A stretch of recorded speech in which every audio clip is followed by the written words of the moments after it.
Bonsoir à toutes et à tous. On se retrouve pour une nouvelle vidéo avec Philippe Béchade, rédacteur en chef de la Chronique Agora, notre newsletter économique et financière. Et nous avons le plaisir d'accueillir Idriss Aberkane, enseignant conférencier et éditorialiste économique et géopolitique, entre autres thématiques. Ce soir, nous allons plonger au cœur d'un sujet brûlant et incontournable, le niveau perçu comme médiocre de nos politiques et de notre gouvernement. De l'innovation stagnante à une politique monétaire questionnable, en passant par des décisions controversées sur la scène internationale, nous allons décortiquer ce qui semble être une ère de déclin politique.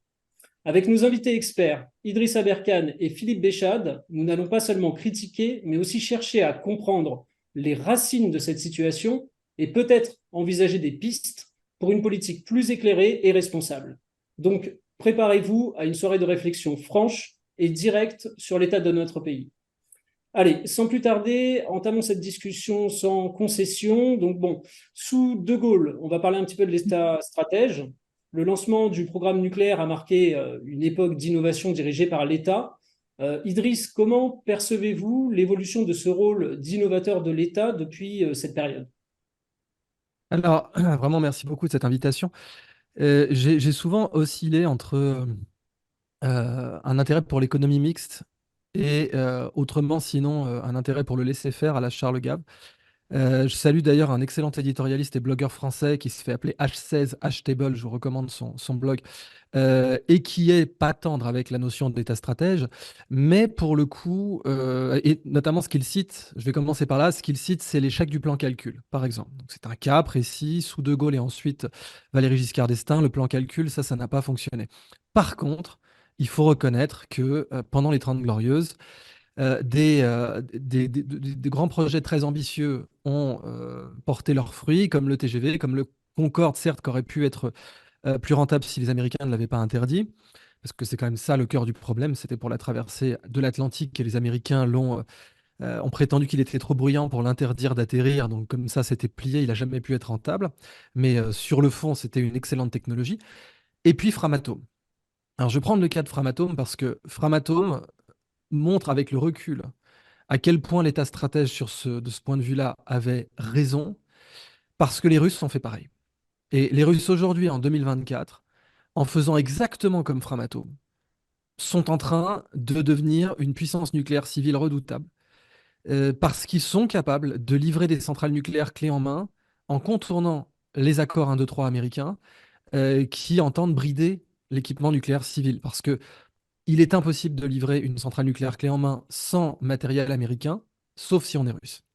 Donc, si les Coréens veulent livrer une centrale américaine, enfin, pardon, lapsus révélateur, si les Coréens veulent livrer une centrale nucléaire coréenne, eh ben, il y aura des pièces américaines dedans. Et donc, Washington peut mettre son veto. Mais les Russes peuvent livrer des centrales nucléaires civiles, donc clés en main, à n'importe qui est sous sanction américaine. Et il y en a beaucoup. Et on est déjà en train d'en parler au Venezuela, par exemple, à l'heure où on enregistre, bah, en fait, le Venezuela est en pourparlers avec la Russie pour des livraisons de centrales nucléaires. Il va de soi que le Venezuela respecte pas les accords 1, 2, 3.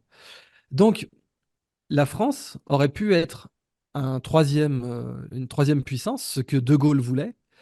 Et dans ce cadre-là, ce vaste cadre-là de l'État stratège, ben, on voit à quel point, en mettant les bonnes personnes en place, la stratégie de l'État stratège avait été bonne, avec quelques exceptions qui souvent relèvent davantage, on va en parler, de l'incompétence politique ou de l'égoïsme ou du calcul disons, bas du front. Parce qu'après tout, l'État stratège avec De Gaulle, c'était aussi lié à quelqu'un qui n'était pas bas du front et qui était dans l'abnégation la plus totale. Jamais De Gaulle n'aurait utilisé l'appareil de l'État pour son bénéfice personnel.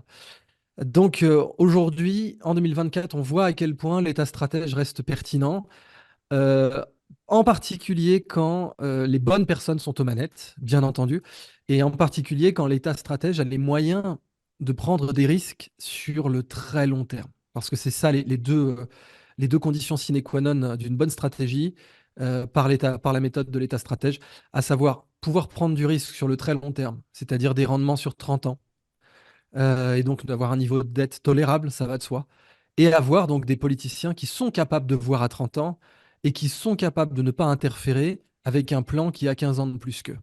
Et si on a ces deux conditions-là, comme c'est le cas en Chine comme c'est le cas de plus en plus en Inde, comme c'est clairement le cas en Russie, eh ben, on peut avoir de très grands projets qui peuvent changer le monde. Philippe?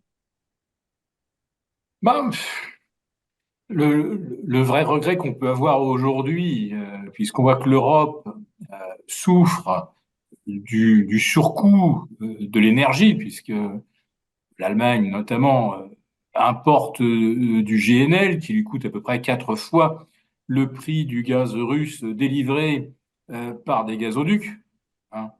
Le sabotage de Nord Stream, c'est quand même un des plus grands actes de piraterie de l'ère moderne.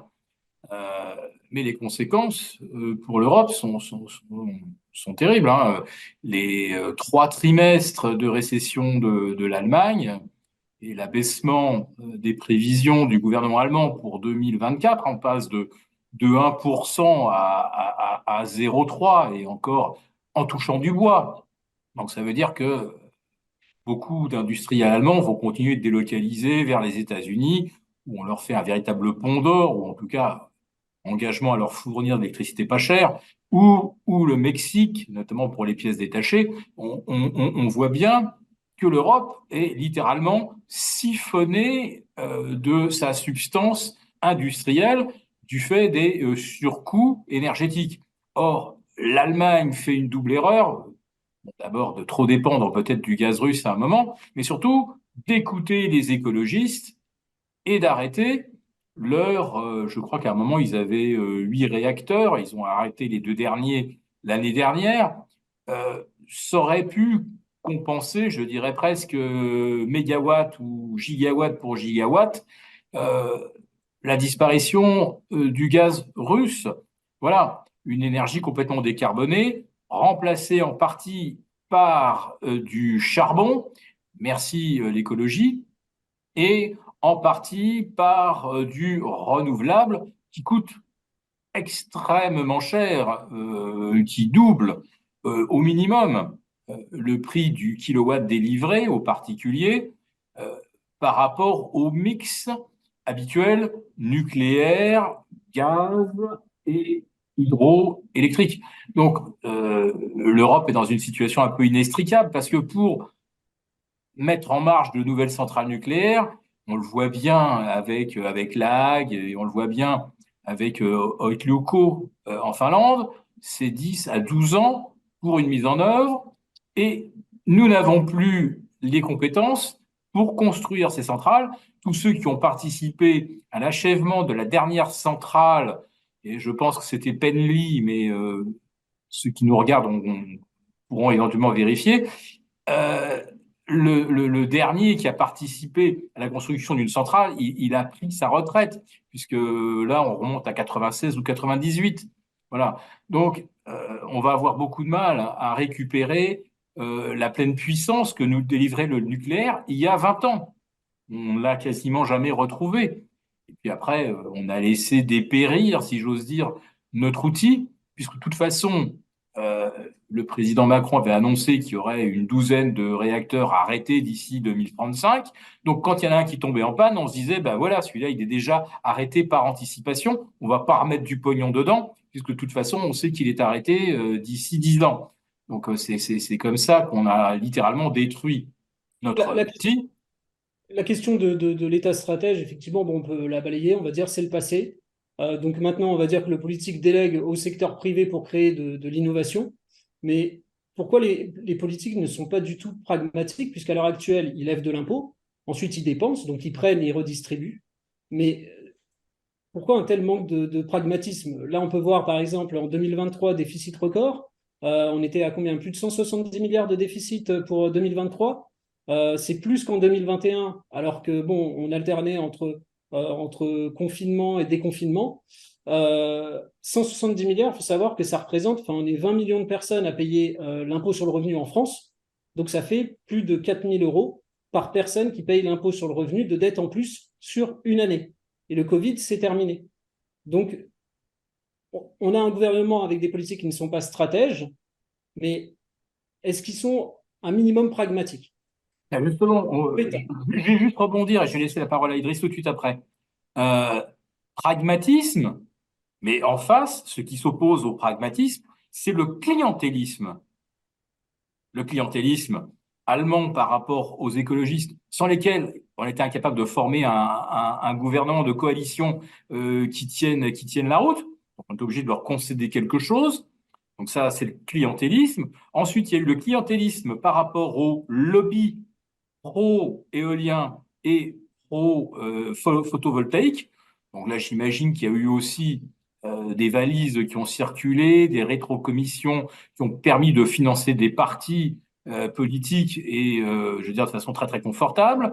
Il y a eu des mensonges avérés, répétés, sur la réelle efficacité de la production avec l'éolien, dont on découvre que si on a 60% de ce qui était promis, il faut déjà pas se plaindre, et que 50%, c'est à peu près la norme.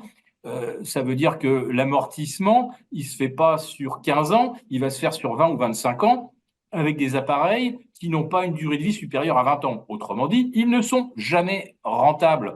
Et on le sait depuis maintenant 15 ans au minimum, que les éoliennes ne délivrent pas du tout ce qui a été promis, ce qu'on a fait miroiter, et que c'est pas rentable. Mais voilà, on est dans le clientélisme, et je vais peut-être tout de suite aller dans le dur en disant, mais où se situe la frontière entre le clientélisme et la corruption? Voilà. Et la corruption, ça coûte évidemment très très cher. La corruption, c'est des mauvaises décisions politiques. Et pour terminer, juste, je laisse la parole à Idriss. La France rajoute 4 000 euros de dette par Français. Oh bah, tout pareil pour les États-Unis, où le déficit de 2024 sera de 3 130 milliards de dollars. Et il avait été, en 2020, Covid, lockdown, quoi qu'il en coûte, il avait été de 3 125 milliards. Donc on va dépasser en 2024 le niveau de déficit de 2020 sans Covid, mais avec une guerre en plus. Idriss, un avis Ça sur ça? résume bien, c'est-à-dire le problème du capitalisme de connivence. On pourrait envisager des solutions complètement radicales. J'aime bien faire un peu l'essayiste. Ça mériterait d'être testé. Typiquement, des petits pays comme l'Islande peuvent se permettre ce genre de choses. On pourrait dire, par exemple, le financement des partis politiques ne peut être que participatif. C'est une idée qui avait été lancée dans la série qui a fait venir Zelensky. Elle n'a pas du tout été appliquée, hein, mais dans la série Serviteur de l'État, qui a propulsé Zelensky en Ukraine et qui était elle-même financée par un oligarque ukrainien. Donc on voit l'hypocrisie, c'est-à-dire créer une façade plutôt que la réalité. Mais l'idée est bonne sur le plan réel. Dans cette série, Zelensky devient chef de l'État en étant financé participativement. Et tout le monde est étonné, les oligarques dans la série sont là: oh, comment avez-vous fait? C'est marrant cette méthode du financement participatif. Vous avez bien bullshité tout le monde, mais en vrai, qu'est-ce qui s'est passé? Puis le personnage de Zelensky dit dans la série: si, si, c'était bien un financement participatif. Bon, tout ça n'est que, évidemment, décombre et poussière, parce que on voit bien que dans la vraie vie, ça s'est pas passé comme ça. Dans la vraie vie, Zelensky est arrivé au pouvoir par des financements d'un oligarque mafieux. Mais c'est une idée qui serait bonne. On pourrait être complètement radical en disant: à partir de maintenant, vous ne pouvez recevoir, un parti politique ne peut recevoir de financement qu'à hauteur d'un financement démocratique, c'est-à-dire chaque tête de pipe avec sa carte d'identité ne peut pas donner plus de 150 euros, par exemple, ou de 1000 euros. Voilà. Comme ça, on éviterait de se retrouver avec des lobbies de l'éolien qui, en effet, décident d'arroser des partis politiques de façon légale en plus. Je crois que c'est Robin Williams qui avait dit: aux États-Unis, les députés et les sénateurs devraient avoir leur sponsor sur leur veste, comme pendant les courses, comme au NASCAR. Donc voilà, comme ça on saurait, c'est sponsorisé par Motul, c'est sponsorisé par Marlboro, on verrait tout de suite, quoi. Et un autre a dit, un autre acteur, ou je sais plus qui aux États-Unis, a dit: mais en fait, quand un milliardaire meurt, qui c'est qui hérite de ses sénateurs? Et une commentatrice avait dit: on devrait les enterrer avec lui, comme pour les Égyptiens. Donc, on voit vraiment le truc, quoi. C'est que l'intérêt national, l'intérêt public ne peut pas exister quand on a de petits intérêts privés qui orientent les politiques publiques. Et typiquement, l'éolien et le photovoltaïque, on a une double interférence. La première, c'est des médias qui vont être payés pour dire que c'est très bien. Et ça, c'est facile. ça coûte pas très cher. Et la deuxième, ce sont carrément les politiciens qui vont être payés pour passer des lois en ce sens. Mais on voit qu'aujourd'hui, on enterre des pales d'éoliennes. Je ne parle même pas de l'impact sur la vie faune, parce que les pales d'éoliennes, évidemment, ont un mouvement très particulier qui ne minimise pas la secousse. Les mouvements naturels minimisent la secousse. Par exemple, une bonne écriture, ça a tendance à minimiser la secousse. Donc ça veut dire que si j'avais un petit personnage sur ma main qui était passager de ma main, il serait pas trop secoué quand je bouge ma main. Alors que les mouvements mécaniques, en général, maximisent la secousse. Et les oiseaux ont évolué pour éviter des objets qui minimisent la secousse. Ça leur paraît des objets vivants. La conséquence, c'est qu'on pourrait faire de l'éolien sans buter les oiseaux. Par exemple, c'est ce que Gunther Pauli avait présenté avec SkySail, les cerfs-volants. Parce que là, ils font des 8, ça minimise la secousse. Ça, les oiseaux savent très bien s'en écarter, ils ne se font pas surprendre. Mais par contre, une pale d'éolienne, c'est comme une autoroute. C'est boum, on a un phénomène qui est inattendu selon l'endroit où se place l'oiseau par rapport à la pale d'éolienne. Il n'arrive pas du tout à l'anticiper, il se fait faucher. Donc c'est mauvais pour l'environnement, c'est mauvais pour la biodiversité, c'est mauvais pour les finances publiques et c'est mauvais pour les besoins énergétiques, puisque évidemment c'est intermittent. Et tout ça, bah, on voit que c'est la conséquence du lobbying et que c'est la conséquence du fonctionnement même de la vie politique qui permet à une solution qui n'est pas optimale publiquement d'arriver. Et ben ça aussi, soit on a des lois qui permettent de dire, voilà, par exemple, radical, vous savez, c'est le principe d'une loi draconienne, c'est le nom à Athènes de Dracon qui passe des lois strictes. Et ben, soit on passe des lois strictes, soit on a vraiment comme la dialectique grecque, quoi, hein. Soit c'est Dracon, soit c'est Platon. Donc soit on a un sage, on a une dictature sage, entre guillemets. C'est un peu l'impression que donnait la Ve République, puisque Mitterrand disait que c'était une dictature. Bon. Et il l'a démontré lui-même, puisque quand il est devenu président, il a exercé le pouvoir de façon quasi dictatoriale. Mais, enfin, sauf après quand il y a eu la cohabitation, où il a enfin compris qu'il devait être plus souple. Mais De Gaulle était accusé d'être un dictateur. Bon, et c'était un sage. Il avait été blanchi sous le harnais de la Deuxième Guerre mondiale, de différentes épreuves, de la traversée du désert, etc. Donc maintenant, moi, la seule chose que je vois pour l'État stratège, c'est ça. Dracon ou Platon. Soit on passe des vraies lois comme dans Zelensky, là, comme dans Serviteurs de l'État, qui disent maintenant les politiciens, enfin les partis politiques ne peuvent être financés qu'en financement participatif avec présentation de la carte d'identité et un plafond par carte, pas par personne morale, certainement pas. Et soit, bien entendu, on dit, bon, bah, on a un sage aux manettes. Mais les sages, en ce moment, c'est plus trop ça, quoi. Et au niveau des solutions possibles, là, on voit que bon, l'économie française est de plus en plus asphyxiée.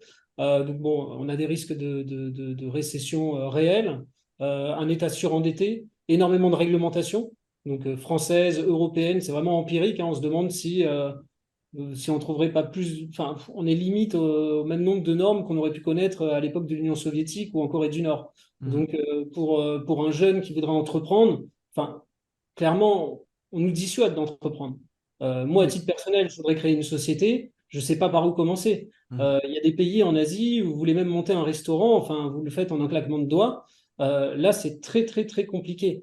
Qu'est-ce qu'il faudrait? Il faudrait moins de réglementation. Pour libérer l'entrepreneuriat, la création. D'après vous, quels pourraient être, enfin, bon, les relais qui nous permettraient de retrouver un train de croissance et une capacité à entreprendre pour les jeunes français et moins jeunes d'ailleurs. Je dirais qu'un chacun fonction d'une forme d'orientation ou d'approche intellectuelle de la question économique. Il y en a qui vous diront l'efficacité maximum, elle est atteinte telle que l'a décrite Adam Smith, en laissant les agents économiques optimiser de façon naturelle leurs relations, le marché déterminant ce qui est valable, peut perdurer, le bois mort qui doit tomber pour laisser de la place à des jeunes pousses, etc. Ça se fait naturellement et l'État doit juste avoir un rôle d'arbitre. L'arbitre, il a pour vocation de se faire oublier. Un bon match, c'est un match où on ne parle même pas de l'arbitre ou une de ses décisions qui a pu modifier l'issue du match. Voilà, ça c'est la vision libérale. Bon, dans les faits, on s'aperçoit très très vite que le monde totalement libéral, c'est la loi de la jungle et c'est la loi du plus fort. Celui qui me démontrera l'inverse, je lui souhaite bien du courage. Donc, à l'opposé, il y a celui qui dit, mais comme on sait que les agents auront la tentation irrépressible d'utiliser de leur pouvoir, de leur levier, de leur capacité d'écraser ou d'écarter les autres, il faut un État qui régule, et effectivement, qui est un État arbitre qui siffle le hors-jeu, les tacles par derrière, les coups de coude et les tirages de maillot. Voilà. Et c'est vrai que si la rencontre se déroule sans arbitre, c'est très, très vite, c'est un peu l'anarchie quand même. Donc il faut trouver un juste milieu entre les deux.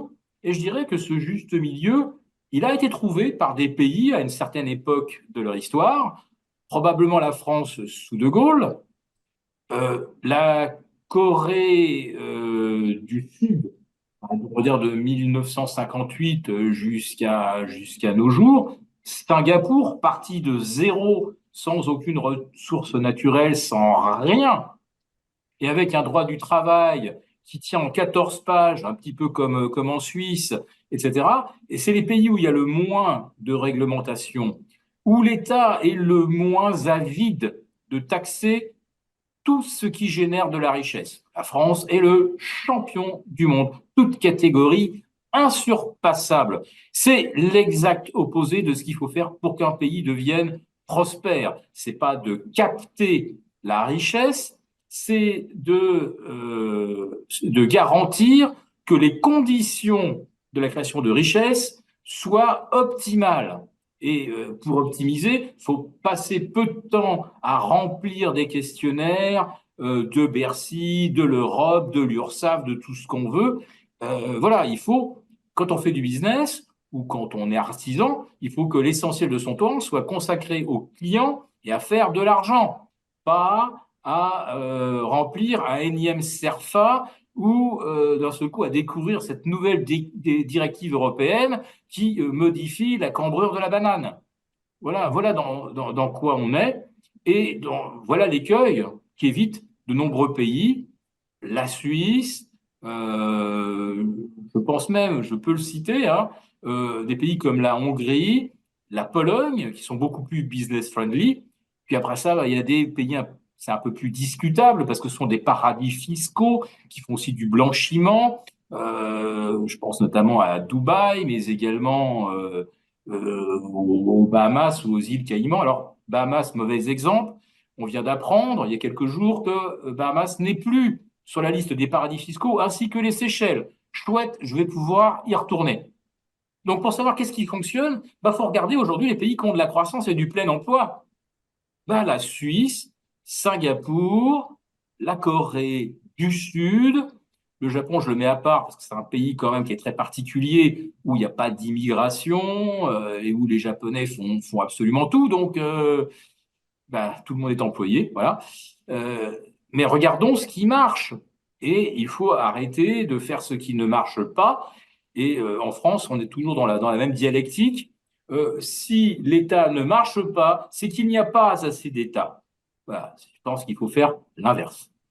C'était une volonté de Bruno Le Maire, le choc de simplification avec sa première grande mesure qui consiste à dématérialiser la vignette automobile.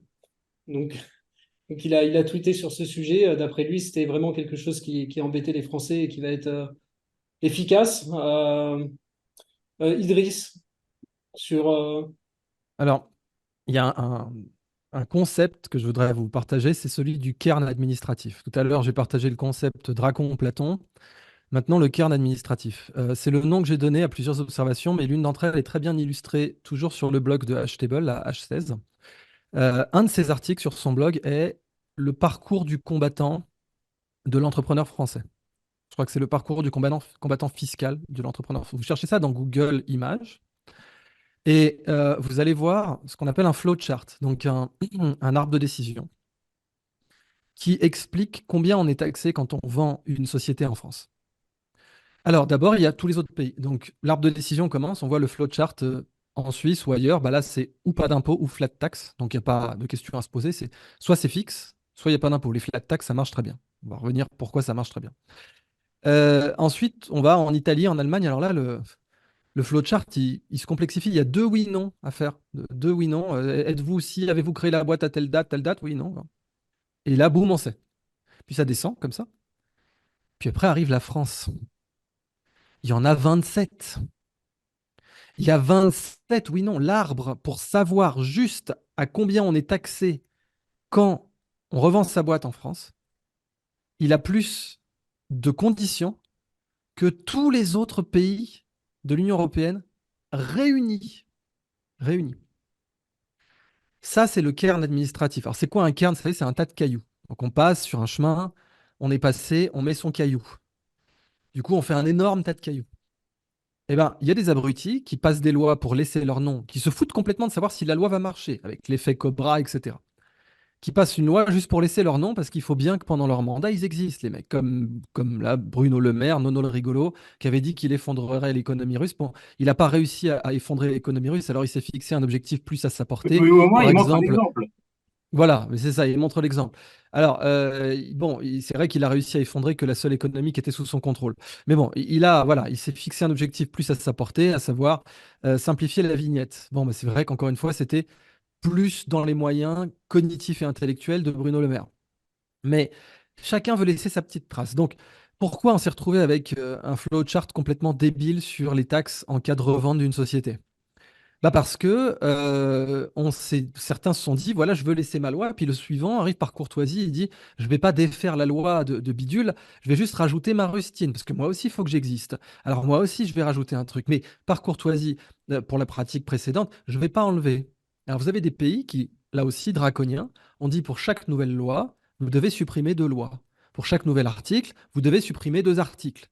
Pour éviter l'inflation administrative. Parce qu'en France, on a une inflation administrative hors de contrôle, avec des malentendus. On a le droit d'être de gauche, on a le droit de vouloir protéger les salariés et les ouvriers, on a tout à fait le droit.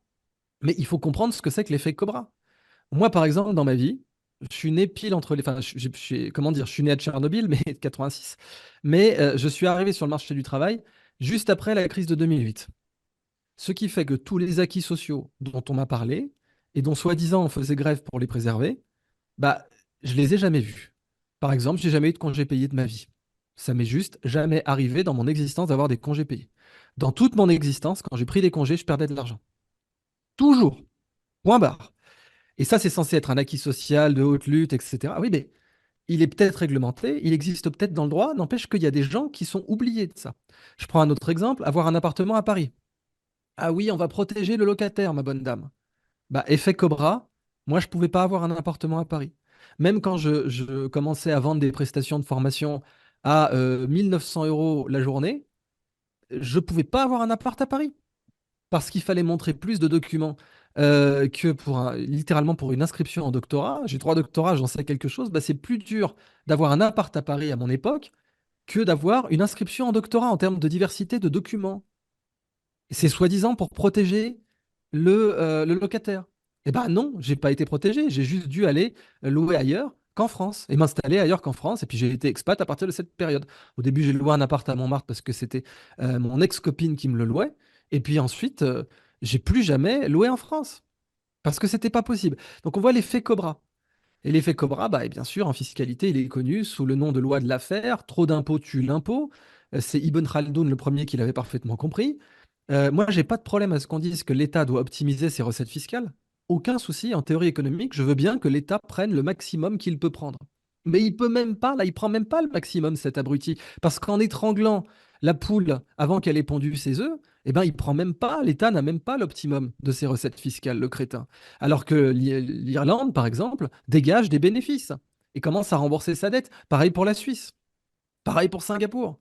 Parce qu'en fait, avoir un optimum de recettes fiscales, ce n'est pas taxer le plus.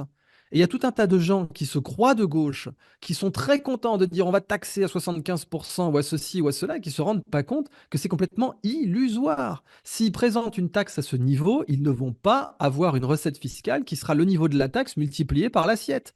Parce qu'une assiette taxable à 75%, elle peut aussi se barrer. Et elle va se barrer. Donc ça ne fonctionne pas comme ça. En mélangeant le cairn administratif, l'effet Cobra. Donc l'effet Cobra, je rappelle, hein, c'était en Inde, les Anglais avaient dit on vous offre tant de livres sterling pour chaque cobra mort que vous nous ramenez. Donc logiquement, c'est le bon sens, le nombre de cobras va diminuer. Ben non, il a augmenté parce que les Indiens sont pas bêtes, ils ont élevé des cobras. Donc on appelle ça l'effet Cobra quand une loi produit l'inverse exact de ce qu'elle était censée produire.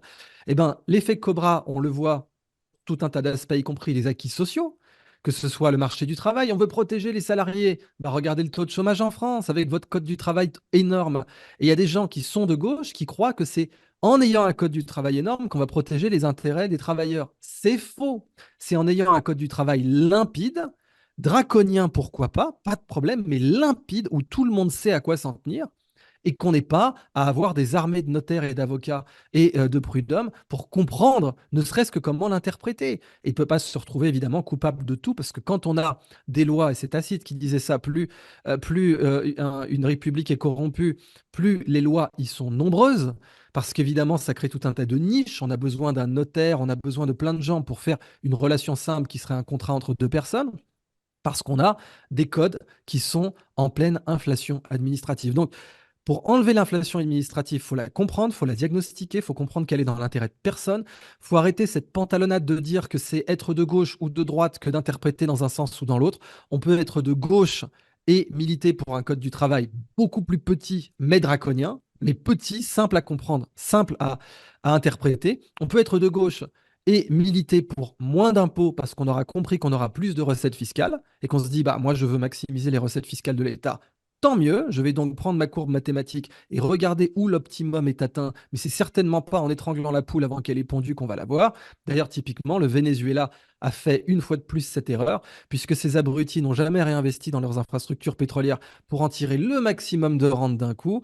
Or, ils ont un pétrole très lourd et très sour, très soufré, et donc ils auraient dû réinvestir, contrairement même les Saoudiens qui avaient un pétrole très léger, qui n'était pas sous cette pression d'investissement aussi grande qu'eux, avaient davantage investi qu'eux, bah, eux, ils ont tué la poule avant qu'elle ait pondu. Et aujourd'hui, ils l'ont dans l'os. Certains diront c'est à cause des sanctions. N'empêche que l'Iran est beaucoup plus sanctionné qu'eux et que l'Iran avait compris qu'il fallait faire ça. Donc voilà l'idée du cairn administratif, l'idée d'avoir de l'inflation administrative. Ce n'est bon pour personne.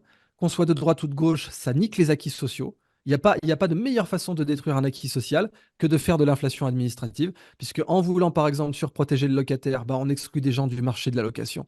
En voulant soi-disant surprotéger le travailleur, on exclut des gens du marché de l'emploi. Et en voulant soi-disant surtaxer, eh ben, on réduit les recettes fiscales. Oui, puis les entrepreneurs fuient. Il y a différentes études qui sont sorties et qui ont démontré qu'à partir d'un certain taux de prélèvement obligatoire, il y a moins d'impôts qui rentrent. Et Euh, oui, ouais. courbe de l'affaire. C'est la Ouais. courbe de l'affaire qui dit ça. Et c'est Ibn Khaldoun qui l'avait compris au Moyen Âge. Donc ça Hmm. veut dire que des mecs comme Bruno Le Maire en sont encore au niveau médiéval en termes de la pensée. Parce que Ibn Khaldoun, dès le Moyen Âge, avait expliqué si vous dépassez un certain niveau de taxation, vos recettes vont baisser. Ça semble être un paradoxe, mais en fait c'est logique dès qu'on comprend la nature humaine. Ouais. Alors, je vais rebondir sur ce que disait Idriss. Il citait Tacite. Moi, je vais citer Cicéron parce que je pense que la situation rend encore plus pertinent sa réflexion.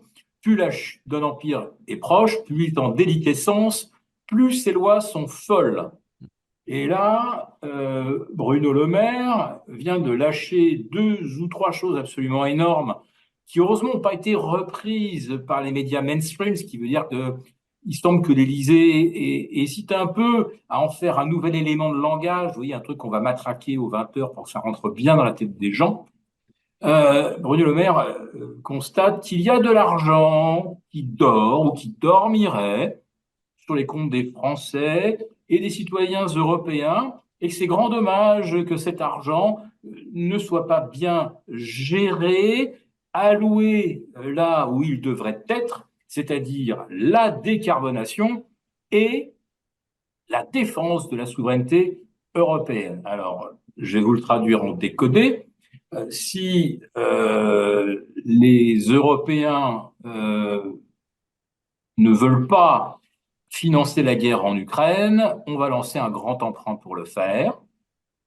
Et si les gens n'aiment pas la décarbonation, parce que ça restreint leur liberté et que ça aboutit à du flicage, là aussi, on va prélever de l'argent et on va pousser l'agenda de la décarbonation en ignorant, par exemple, ce que tous les scientifiques observent, c'est que depuis 6 mois, on n'a jamais eu autant de tempêtes solaires, jamais le Soleil n'a éjecté autant d'énergie qui atteint la Terre depuis 150 ans. Et en fait, on voit que la courbe de réchauffement de la Terre est peut-être liée, c'est vrai, pour partie à l'activité humaine, mais surtout, et parce que 99% du réchauffement du globe, c'est les vents solaires et c'est l'énergie solaire qui touche nos océans et nos continents, le maximum d'activité solaire depuis 150 ans, on est en train de le vivre.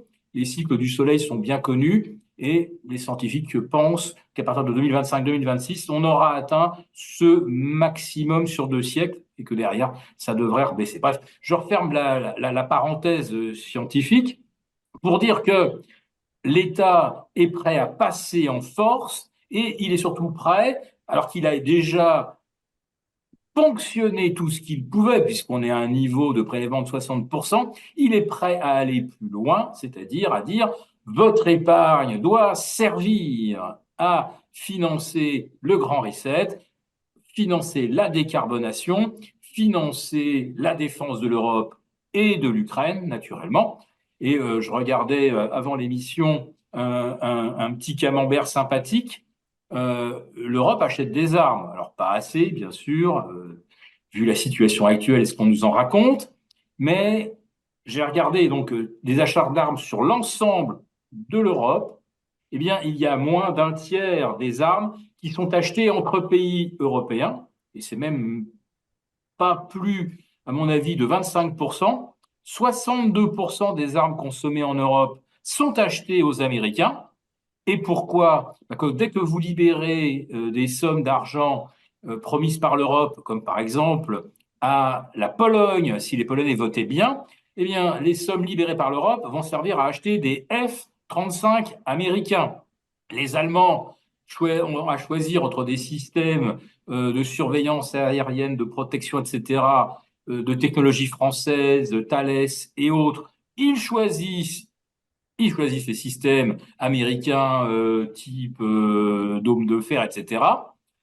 Les Européens, quand ils ont de l'argent, ils achètent américains. Hein. Si Bruno Le Maire veut qu'on souscrive à son grand emprunt, il faut savoir où va aller notre pognon. Et si on pousse la décarbonation, c'est-à-dire qu'on va encore de nouveau remettre un coup d'accélérateur sur l'éolien, sur le photovoltaïque, où va aller l'argent du brave épargnant européen qui va souscrire à ce grand emprunt qui va tous nous sauver? Il va aller dans la poche d'intermédiaires, d'industriels chinois, principalement. Voilà. Donc, on voit où on en est, en fait. C'est-à-dire que l'État a compris qu'il peut plus il peut plus prélever davantage sous forme de taxes et d'impôts, alors on va aller chercher l'épargne soi-disant qui dort ou qui est mal employée. Vous voyez venir un petit peu le piège? Oui. D'ailleurs, ça me permet de rebondir sur ce qui se passe en Ukraine. C'est vrai que la France s'est impliquée financièrement dans plusieurs conflits internationaux. Donc, dernière en date, l'Ukraine. Là, ils viennent d'annoncer enfin, des aides à hauteur de plusieurs dizaines de milliards d'euros, si je ne me trompe. Idriss, toi, enfin, c'est l'un de tes domaines de prédilection, la géopolitique. Qu'est-ce que tu en penses? Enfin, qu'est-ce qu'ils sont en train de faire là? Ils partent vers quoi? Parce que les sanctions par rapport au gaz, le pétrole, on n'achète plus leur gaz, leur pétrole. Bon, c'était déjà une étape, mais là, on a l'impression que ça va beaucoup plus loin. Et il y a vraiment un soutien, enfin, comme si on allait limite se mettre en économie de guerre pour soutenir l'Ukraine, qui servirait de proxy, comme si on était en fait en guerre contre la Russie. Alors, on est en guerre contre la Russie, puisque des forces françaises ont été frappées par Poutine en Ukraine. En tout cas, c'est ce qu'il a déclaré. On a utilisé des armes de fabrication française exclusive, je pense au canon César par Nexter, contre les Russes. Et elles venaient de notre inventaire. Donc, au regard des usages, c'est une situation de guerre. D'ailleurs, à l'époque où, là, c'était une guerre quand même beaucoup plus, comment dire, justifiable, la guerre d'Espagne. En 1936, quand Léon Blum a voulu armer les républicains, immédiatement, on lui a fait savoir que ce serait entrer en guerre contre l'Espagne. C'était une guerre civile. Alors, Mais ça serait entrer en guerre contre l'Espagne que de faire ça. Alors que l'Espagne n'existait plus d'un point de vue légitime, puisque c'était les deux côtés qui pouvaient se revendiquer l'Espagne. Mais tout de suite, on a dit, allez, en Blum, non, non, on n'envoyait surtout pas d'armes, parce que ça serait entrer en guerre. Bon, aujourd'hui, on fait 10 fois pire, sans problème, sans aucun souci. On envoie du renseignement, on envoie des moyens, on envoie des munitions et on envoie des armes. Et on envoie donc des personnes personnelles sur le terrain qui se retrouvent frappées par la Russie, mais comme ce sont des forces spéciales, on peut déclarer qu'elles n'existaient pas, parce que le but, évidemment, c'est le déni plausible. Mais il n'y a que le déni plausible qui protège, quoi. Et puis, bon, l'acte, bien sûr, que les Américains ont mené, parce que jamais les Ukrainiens n'auraient les moyens de faire péter Nord Stream, il faut être très clair. Donc, c'est un acte américain, avec ou sans assistance anglaise ou de l'OTAN, mais en tout cas, c'est un acte de l'OTAN contre un actif de enfin, pardon, de l'Union soviétique, lapsus, contre un actif, ça montre bien le climat de guerre froide, mais contre un actif russe. Donc ça, c'est un acte de guerre. C'est juste qu'aujourd'hui, ça sert à rien de se formaliser et de lancer des bombes atomiques pour ça, mais c'est un acte de guerre. Pareil, dont acte.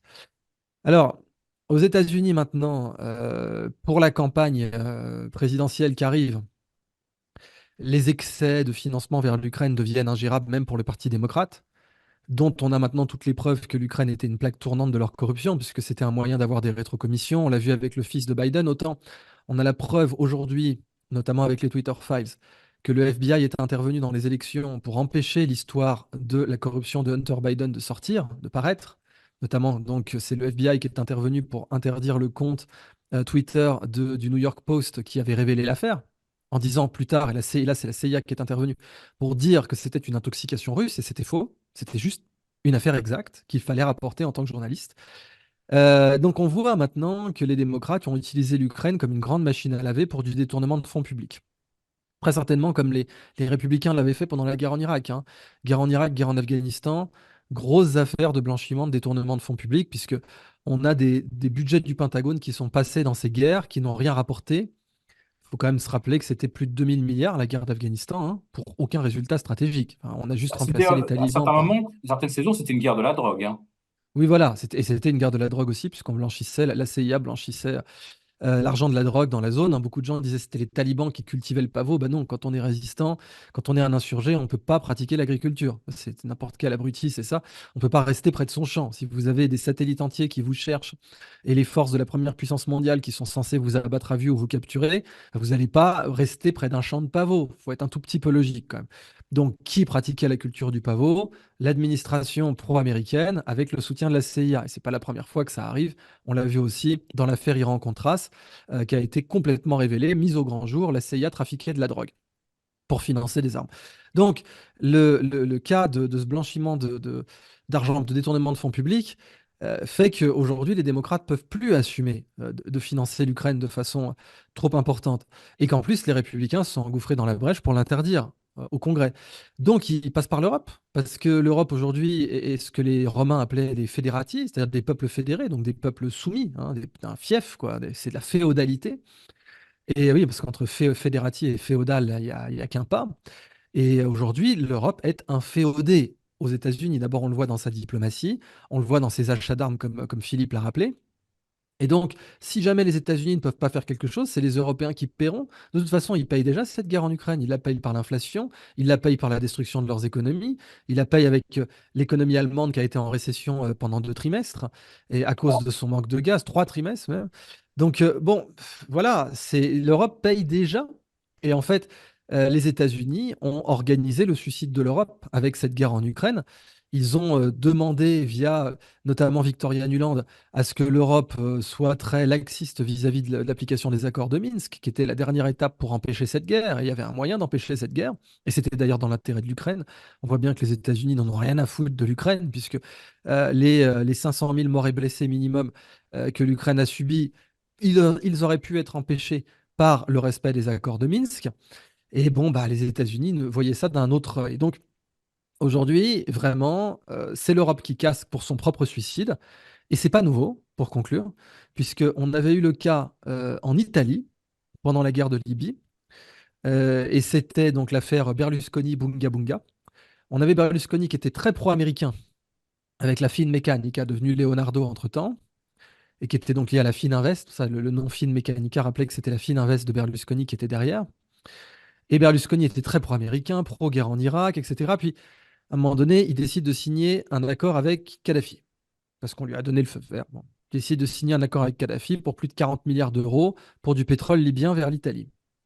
Et Kadhafi arrive, l'humilie avec une photo sur son buste d'un résistant libyen à l'occupation italienne qui a été exécuté par les Italiens pendant l'entre-deux-guerres. Donc, humiliation. Mais bon, Berlusconi, poker face, il s'en fout. Il l'accueille, il signe les contrats, tout ce qu'il veut. Il organise même une conférence à Rome où Kadhafi va faire une conférence sur les bienfaits de l'islam, mais uniquement à une audience de mannequins. Très important. Voilà.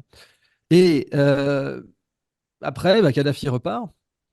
Et Berlusconi a le coup de fil d'Obama qui lui dit non, finalement, on va se le faire. Finalement, on va le déboulonner, puis éventuellement le tuer. Bon, ça, c'est plutôt vraisemblablement les services français qui l'ont fait pour protéger Sarkozy, mais on va le faire sauter. Eux, ils l'auraient tué sans doute avec une bonne pendaison hollywoodienne comme pour Saddam Hussein. C'est quand même plus classe.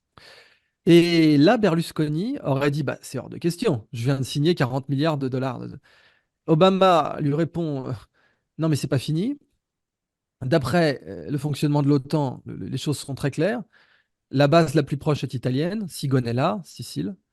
Et donc, c'est vous qui allez payer. Ça va partir de chez vous. Parce que c'est une affaire de l'OTAN, et voilà, ça va partir de chez vous. Et là, d'après plusieurs journalistes italiens, la réponse exacte que Berlusconi aurait donnée à Barack Obama, c'est, je cite, vous voulez m'enculer et c'est moi qui paye la vaseline. Toujours dans la diction si pittoresque de Berlusconi.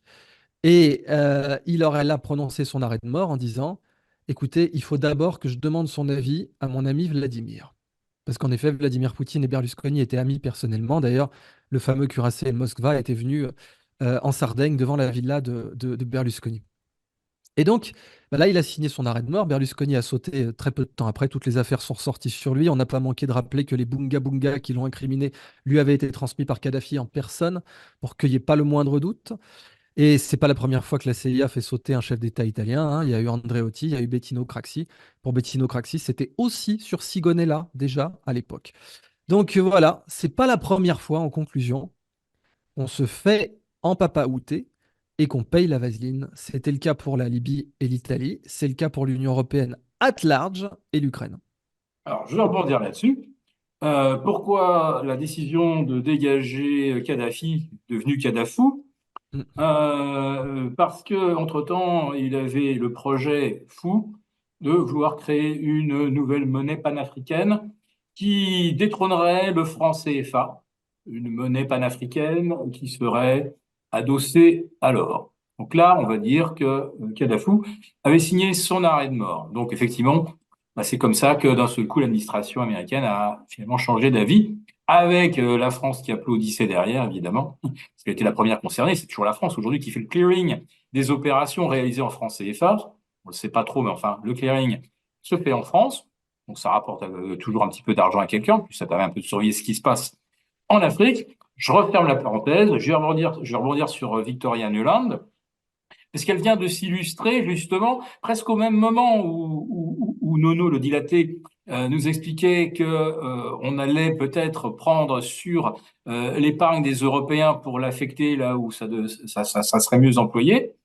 Victoria Nuland vient de rappeler que tous les budgets en faveur de l'Ukraine, mais n'oubliez pas, chers amis, que ça revient pratiquement immédiatement aux États-Unis et que ça crée de l'activité, de l'emploi dans notre complexe militaro-industriel.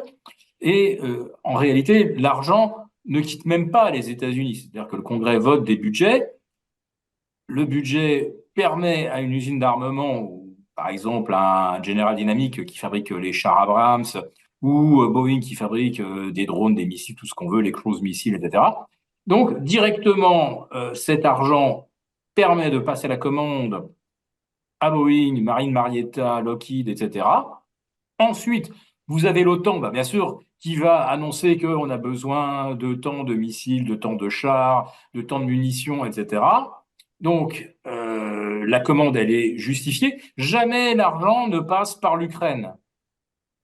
ou si de l'argent passe par Ukraine, c'est certainement pour arroser deux ou trois oligarques ou pour qu'ils continuent de fermer leur gueule. Voilà, pour dire les choses. Donc Victoria Nuland l'a déclaré de la façon la plus claire, hein, c'était au moment où Macron essayait de faire semblant de parler aux agriculteurs au salon de l'agriculture. Elle a déclaré donc en même temps que l'argent consacré à l'Ukraine, ça allait quasiment directement dans la poche des marchands de canons. Voilà, pour dire les choses de façon assez triviale. Mais alors, Victoria Nuland, moi je l'aime beaucoup, cette femme, parce que bon, elle était numéro 2 de la CIA en Europe en 2014, et quand il y a eu le coup d'État du Maïdan, elle s'est pas dégonflée. Tout le monde pourra le retrouver, hein. Elle a fait cette déclaration. Le coup d'État du Maïdan, c'est nous qui l'avons fait. Et quand elle dit nous, c'est-à-dire en fait qu'elle formait, que les organisations, les humanitaires, tout ce qu'on veut, les associations que finançait la CIA, apprenaient aux Ukrainiens à faire le même genre de révolution qu'en Tunisie, qu'en Égypte, etc., les révolutions de couleur. Donc le truc était bien rodé. Et Victoria Nuland a dit, c'est nous qui l'avons fait. Ensuite, elle a déclaré, le gouvernement de l'Ukraine, c'est nous, c'est-à-dire qu'en fait, il n'y a pas un ministre ukrainien, notamment de l'économie, qui n'a pas été validé par Washington et par la CIA, et évidemment pas un seul général, chef d'état-major, chef du renseignement ukrainien, qui n'a pas été validé, adoubé par les États-Unis à partir de 2014. Mais là, le New York Times, et je continue dans le complotisme absolu, hein, New York Times, on sait que c'est poutinophile, Victoria Nuland, je sais qu'elle fait tout ce qu'elle peut pour nuire à Biden et à Trump, donc elle déclare des trucs terribles, donc je sais que je suis dans le complotisme pur, donc je continue avec le New York Times, qui vient donc de dévoiler là, fin février, que les États-Unis ont installé 12 bases secrètes en Ukraine dans les mois qu'ont suivi le Maïdan, et pas autour de Kiev, hein, à la frontière de la Russie. J'imagine qu'évidemment les Russes n'étaient pas au courant, parce que s'ils avaient été au courant, ça leur aurait pas fait plaisir, n'est-ce pas? Donc ces bases avaient plusieurs fonctions, donc c'est le New York Times, hein, qui détaille tout. Voilà. On attend que le New York Times révèle qui a pété Nord Stream, ça va certainement pas tarder maintenant. Donc, formation au renseignement, formation des militaires, formation à la propagande, contre-propagande, fabrication de faux profils pour faire des intrusions dans les entreprises russes, leur piquer leurs secrets, etc., etc. Tout est écrit, tout est décrit par le New York Times. Tout est dit par Victoria Nuland et nous, on continue évidemment avec nos médias mainstream à faire comme si on ne voyait rien, comme si on ne comprenait rien. C'est absolument fantastique. Donc, évidemment que tout ce que je vous décris là est parfaitement sourcé, c'est indiscutable. Donc, ça ne sortira jamais dans nos médias. Donc, si ça ne sort pas dans nos médias, ça veut dire que nos médias sont nos vrais ennemis. Donc, si je comprends bien, nos politiques actuelles ne sont pas forcément en capacité à s'opposer à une confrontation directe ou indirecte face à la Russie. Mais concrètement, c'est quoi la prochaine étape? Parce qu'on parle de la Russie. On ne parle pas de l'Iran, de la Libye.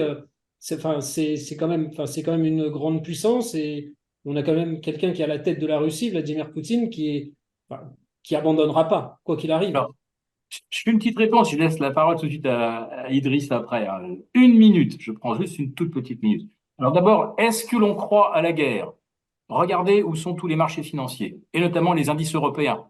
Si vous pensez qu'il y a une bombe atomique qui va tomber sur Berlin dans 3 semaines, 3 mois ou 3 ans, le DAX, il bat pas un record absolu, hein. Voilà.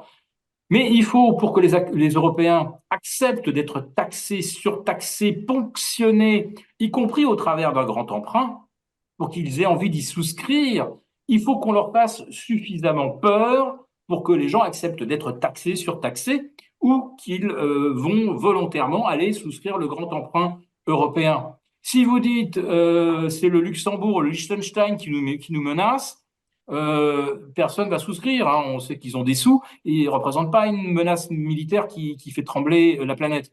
Alors que si vous dites que c'est Poutine, qu'il est fou, qu'il a 6 cancers et que du coup, il peut péter les plombs et appuyer sur le bouton rouge, ah bah là, ils vont se dire, bah oui, Poutine, il faut faire quelque chose contre lui. Voilà.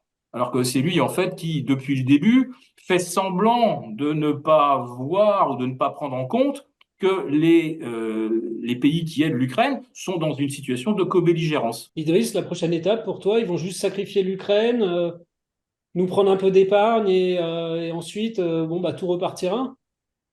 Bah, l'Ukraine est cuite, hein. Ça, tout le monde a pu le voir.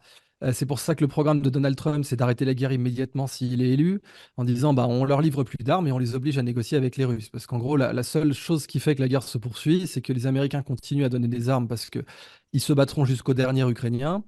Les Américains se foutent complètement d'avoir 500 000 morts et blessés en Ukraine, alors qu'on aurait pu, voilà, enfin, si les accords de Minsk avaient été respectés, ce qui était la responsabilité de la France et de l'Allemagne, l'Ukraine aurait encore le Donbass et elle aurait encore 500 000 personnes pas, en état de marche, ni blessées ni tuées, sans parler de tous les gens qui ont quitté le pays et qui ne reviendront pas.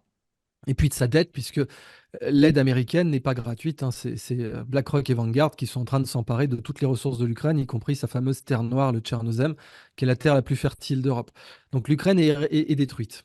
L'Ukraine est complètement détruite. Elle ne pourra pas se relever de ce qui s'est passé. Et en tant qu'État défini par ses frontières précédentes, entre la Crimée et le Donbass, pour l'instant, elle a pris une énorme branlée. Et je ne parle pas de la branlée démographique et économique. Maintenant, c'est vrai qu'on peut avoir cette dialectique sur la guerre entre Philippe et moi. Non pas que, enfin, je souscris un peu davantage, en effet, par pessimisme à un plan d'action plutôt que l'autre. Mais c'est vrai que bon, Philippe le dit clairement, si on pense que la bombe atomique va tomber demain, on n'est pas en mode YOLO sur les marchés financiers avec du DAX qui explose tous les records. Donc, il y a deux solutions. Soit, en effet, cette montée en puissance du discours militariste, parce que c'est vrai que le discours militariste a explosé dernièrement. On a Jens Stoltenberg, le secrétaire général de l'OTAN, qui a dit en toute sérénité qu'il fallait se préparer à une guerre ouverte avec la Russie. Donc, on parle d'une guerre nucléaire totale. Les Anglais Euh, aussi. on... Pardon? Rishi Sunak également, hein, il Voilà, a conclu des accords avec exactement. l'Ukraine, Ouais, qui signifie que l'Angleterre se retrouve en frontal face à la Russie. c'est ça. Et donc, c'est en train de devenir, comment dire, acceptable dans le discours public, quoi. Voilà, le chef de l'État britannique, enfin, le chef de l'État, le chef du gouvernement. Et puis, on en a d'autres qui ont fait des déclarations similaires. Et puis, d'un autre côté, à l'échelle sociétale, on parle du retour de l'uniforme à l'école, etc. Enfin, on a une sorte de préparation des masses à la soumission à l'autorité.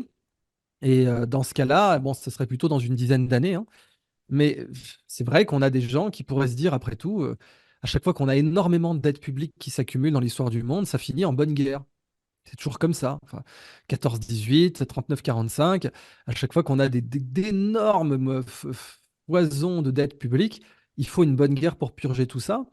Et puis, il y a l'aspect démographique, toujours, hein, qui était déjà évoqué dès la fin du 19e siècle, parce que le malthusianisme était déjà triomphant à l'époque. Une bonne guerre, ma bonne dame, ça permet de purger tous ces inutiles, ces parasites qui s'accumulent dans notre nation et qui ne sont pas productifs. Donc, ça permet par millions de les éliminer. Et beaucoup de gens avaient déclaré ça de la Première Guerre mondiale, hein, que cette grande guerre serait bénéfique. Il faut voir la montée en puissance du discours du discours martial auquel s'opposaient quelques héros comme Jaurès à l'époque, qui ont été assassinés, comme vous le savez, pour ça. Eh Qui bien, a il faut payé voir pour ça. comment voilà, la montée en puissance du discours martial a eu lieu. Et en effet, on voit la même chose aujourd'hui. Alors, soit on a des mecs complètement fous qui veulent en effet, qui sont des Malthusiens, qui veulent réduire la population mondiale et qui sont assez fous pour penser qu'ils garderont le pouvoir après une guerre nucléaire. Parce que autant penser garder le pouvoir après une guerre mondiale, c'est déjà très hasardeux. Typiquement, regardez la Russie, où pourtant tous les généraux du tsar lui recommandaient cette guerre. Donc eux, et pour les mêmes raisons malthusiennes, hein, ça va occuper les moujiks, ça va occuper les révolutionnaires, c'est bien, ça va être une purge démographique, c'est bien. Ça va mettre tout le monde au pas et on gardera le pouvoir. Bon, même une guerre conventionnelle, c'est pas sûr qu'on garde le pouvoir après elle, mais alors une guerre nucléaire, faut être complètement fou pour croire qu'on peut garder le pouvoir après elle. Donc, en effet, de ce point de vue-là, je vais quand même clairement souscrire à l'analyse de Philippe, parce que soit donc il y a des mecs tellement jetés qu'ils ont envisagé la possibilité d'une guerre nucléaire totale pour réduire la démographie mondiale et garder le pouvoir, soit en effet, c'est juste de la négo, c'est-à-dire de la négo face au peuple. Regardez, le grand méchant Poutine et la grande méchante dictature de l'Oural, eh bien, nous menacent, donc plus d'impôts, donc plus de contrôle, donc plus de censure. Rappelons quand même la fermeture de Russia Today, la fermeture de Sputnik, de façon complètement unilatérale, en contravention de tous les fondements de ce que revendiquait l'Occident pendant la guerre froide. Je rappelle à tous les abrutis qui diraient bah non, mais c'était des médias soviétiques, pardon, russes, pour bien enfoncer le clou. Donc il fallait les interdire. Eh ben non, même pendant la guerre froide, en Russie, pardon, en Suisse, vous aviez la Pravda. Et on pouvait se procurer la Pravda en France, elle n'était pas interdite. On pouvait tout à fait se procurer la Pravda à Paris. Donc, même au cœur de la guerre froide, on était plus respectueux de la diversité d'opinion qu'aujourd'hui.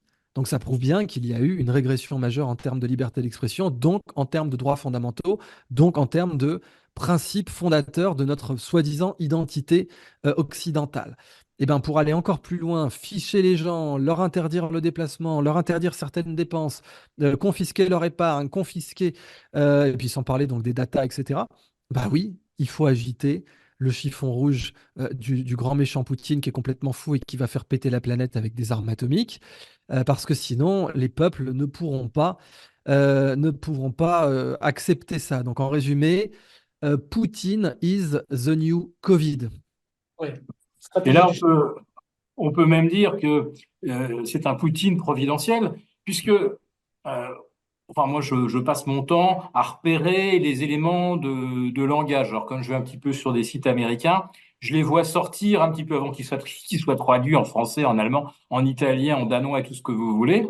Donc, il y a des services de com de la CIA, NSA, Pentagone, et enfin, ils produisent des rapports auxquels, là encore, je dis, tout le monde peut y accéder. Je suis pas, j'ai rien fait d'extraordinaire. Je suis juste allé lire les analyses de la CIA, du Pentagone sur la situation. Ils font des points de situation en permanence. Et dans chacun de ces points de situation, eh ben, je trouve des éléments de langage. Je dis, tiens, ça, c'est une formule, elle est sympa, cette formule. 3 jours plus tard, la même formule est dans la bouche d'Ursula von der Leyen, Emmanuel Macron, François Hollande, toute la rédaction de Franc-Tireur, qui est le principal relais de l'État profond américain. Et ce qui est extraordinaire, c'est que tout le monde peut aller lire ces rapports et vous allez y voir tous les éléments de langage qui vont ensuite être repris par tous les chefs d'État, enfin ceux qui sont alliés, voire inféodés aux États-Unis, ou tous les médias qui sont des médias de propagande. Et quand vous voyez cette propagande absolument massive, qu'est-ce qu'on nous dit aujourd'hui? C'est que le grand danger, c'est qu'on a repéré des fermes à trolls russes. Bon, déjà, les fermes à trolls, on en a qui soutiennent notre président, Biden, etc. Mais c'est pas 10 000 profils, 10 000 faux profils. C'est par centaines de milliers. Le niveau de l'échelle n'a rien à voir. Donc la désinformation russe, c'est un procédé totalement soviétique. On est dans la pure inversion accusatoire.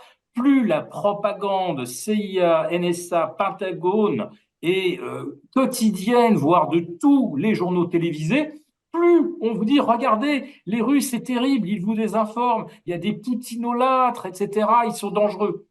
Ah bah tiens, on va certainement franchir un cran. Si on dit qu'on est en pleine escalade avec la Russie et qu'on a justement ce problème d'influence et de propagande russe, etc., mais là, Thierry Breton va se charger d'eux. Sur les réseaux, il va falloir faire la chasse à quiconque publie un contenu qui pourrait être assimilé à une forme de soutien ou tentative d'explication de la population, enfin de la position russe. Non, il faut absolument détruire toute contre-argumentation. Mais c'est exactement ce que fait la Chine en interdisant les réseaux sociaux, Facebook, Google, tous les pays fascistes totalitaires. À un moment, ils coupent tout simplement les réseaux, ils désactivent des mots-clés, vous ne pouvez plus faire de recherche. Eh bien là, je suis sûr que dans quelques mois, si un Thierry Breton arrivait à se maintenir à sa place ou à prendre encore du galon, les médias occidentaux vont devenir une synthèse de la Pravda et des Izvestia des années soviétiques, avec la fameuse blague que tout le monde connaît. Il n'y a pas plus de nouvelles dans la Pravda, qui veut dire vérité, qu'il n'y a de vérité dans les Izvestia. Et évidemment, censure totale sur toute la presse occidentale. Et c'est extraordinaire. L'Europe et les États-Unis, l'Occident, a vaincu l'URSS en 1989 et il leur a fallu moins de 35 ans pour devenir ou se rapprocher de plus en plus d'un modèle qui est celui de l'URSS. Là, enfin, je vais vous parler un petit peu d'inflation. Donc, l'inflation depuis 2021 en France a considérablement augmenté. On sait que c'est lié aux décisions prises par la Banque centrale européenne.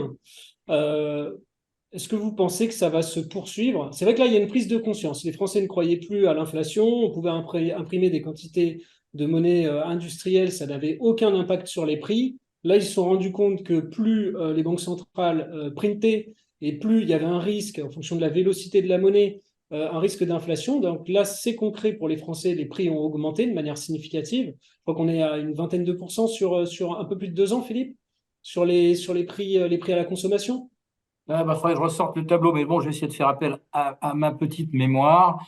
Donc, sur l'énergie en France, l'électricité en 4 ans, c'est presque 70%. Hein. 40 et quelques pourcents depuis 2 ans, mais depuis 4 ans, ouais, c'est 70%, c'est énorme.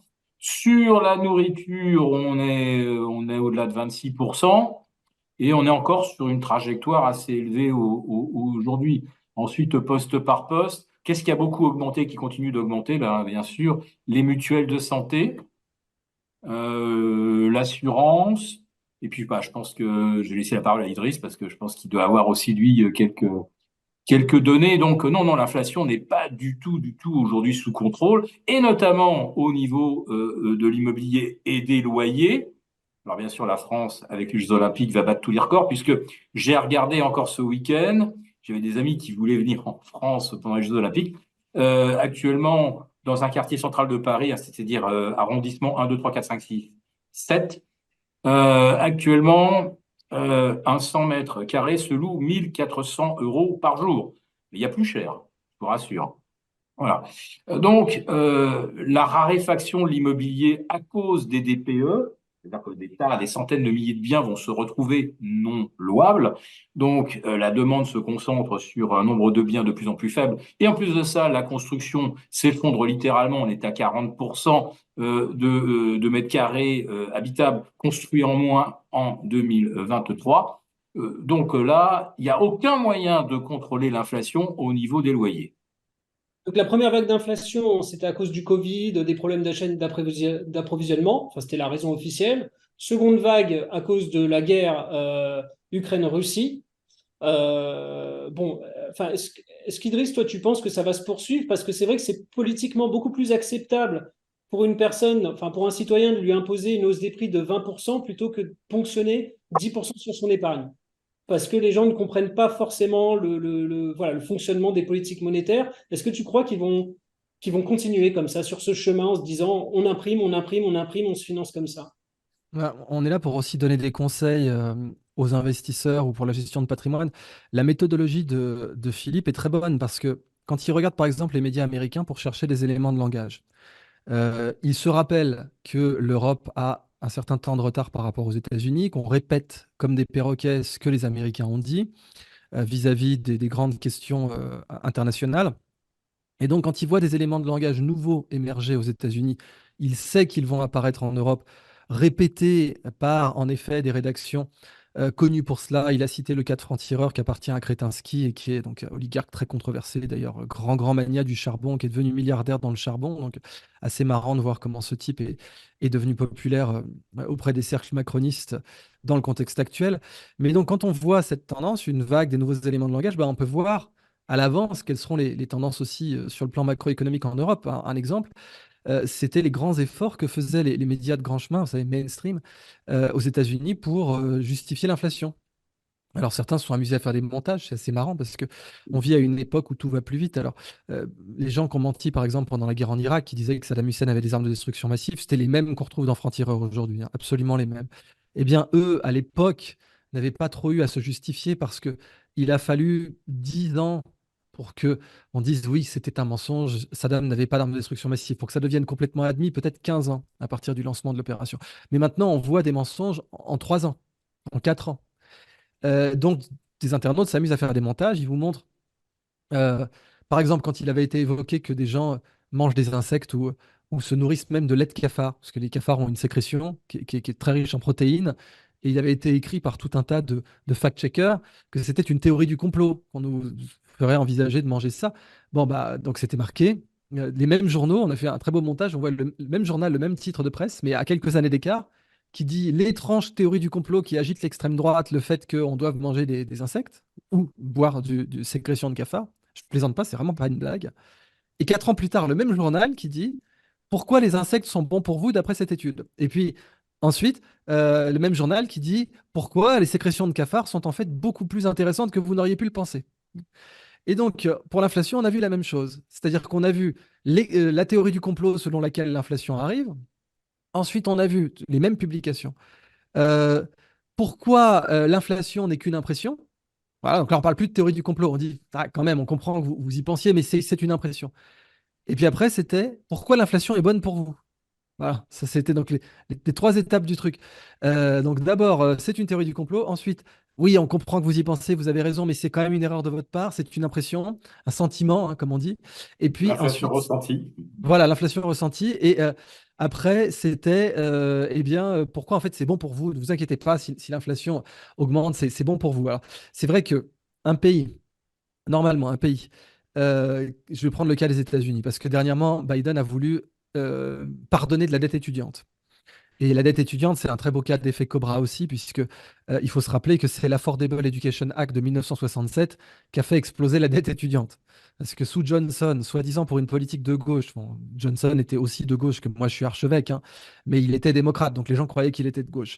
Et donc, pour une politique de gauche, soi-disant, l'Affordable Education Act de 67 garantit la capacité des étudiants par l'État à payer leurs frais d'inscription. Du coup, les facs américaines ont explosé leurs frais d'inscription, même les facs publiques. Les gens disent, oh, mais Stanford, Harvard, c'est des facs privées. Oui, d'accord, mais UCLA, c'est une fac publique. UC Berkeley, c'est une fac publique. UCSF, c'est une fac publique. Et elles ont toutes fait exploser leurs frais d'inscription, tout pareil. Et grâce à ça, eh ben, grâce aux garanties de l'État sur les inscriptions des étudiants, du jour au lendemain, enfin, du jour au lendemain, en 30 ans, il y a eu une inflation colossale des frais d'inscription avec le problème de la dette étudiante qui aujourd'hui pèse pour plusieurs milliers de milliards de dollars aux États-Unis. Plusieurs milliers de milliards de dollars. Alors Biden a dit on va en pardonner un peu. Dans ce cas-là, il faut pardonner tout le monde, y compris ceux qui ont remboursé. Enfin, c'est quand même plus loyal et juste. La loi est la même pour tout le monde, la morale est la même pour tout le monde. Si vous remboursez des gens qui sont surendettés, si vous leur pardonnez, bah, vous devez aussi rembourser les gens qui ont travaillé pour payer leurs dettes. Ça me paraît logique. Mais évidemment, Biden ne va pas le faire. Mais donc, c'est un cas d'effet Cobra parce qu'une loi qui devait faciliter l'accès à l'éducation l'a en fait rendue encore plus inaccessible, comme les lois pour la protection des locataires les rendent incapables de louer à Paris, comme les lois pour la protection contre le chômage rendent incapable un chômeur aujourd'hui de trouver de l'embauche facilement. Et donc, dans ce contexte-là, on doit voir qu'un pays qui a une forte inflation, qui fait tourner donc la planche à billets comme un malade, celle des États-Unis, qui a un taux d'imposition énorme. L'imposition aux États-Unis est à son plus haut historique depuis que les États-Unis existent en tant que nation, et même depuis qu'ils sont des colonies. Quand les BRICS, entre le moment où il y avait les 13 colonies qui n'étaient pas encore indépendantes et maintenant, jamais la fiscalité américaine n'a été aussi haute. Jamais. Donc quand on est au max d'impôts, max d'inflation et max de dette, il y a un problème. Parce que beaucoup de gens posaient la question, disaient, mais pourquoi on paye des impôts si vous pouvez imprimer des billets autant que vous voulez? C'est une question légitime. Pourquoi on paye des impôts si vous pouvez imprimer autant de billets que vous voulez pour payer les fonctionnaires? Vous avez qu'à dire que vous imprimez des billets pour payer les fonctionnaires. Dieu sait que les Romains ont fait ça, hein. Ils ont frappé de nouvelles monnaies pour payer les soldats, hein. Dieu sait qu'ils l'ont fait, ça. Donc, pourquoi vous ne faites pas ça? Eh ben, la réponse, c'est pour vous confisquer davantage, cher enfant, pour vous rendre esclave. Parce qu'aujourd'hui, un Américain moyen, il passe plus de temps à travailler pour l'État qu'un esclave, enfin un esclave, un serf au Moyen Âge. Quand vous comptez le nombre de jours de congé qu'avait un serf au Moyen Âge, par rapport aux jours où il travaillait pour lui, oui, en tout cas, il ne travaillait pas pour son seigneur. Et ajuster de l'impôt, parce qu'il y a ça aussi. Le cerf, il pouvait garder l'argent qu'il produisait, moins l'impôt. Que la gabelle, etc. Bon, et la taille, la gabelle, etc. Eh ben, si vous regardez le taux d'imposition effectif d'un serf au Moyen Âge, il est, il est entre 1,5 fois et 2 fois inférieur au taux d'imposition actuel d'un Américain moyen. Je ne sais pas si vous vous rendez Il n'avait compte. pas Internet, Idriss, il n'avait pas Voilà, Internet. il n'y avait pas Internet.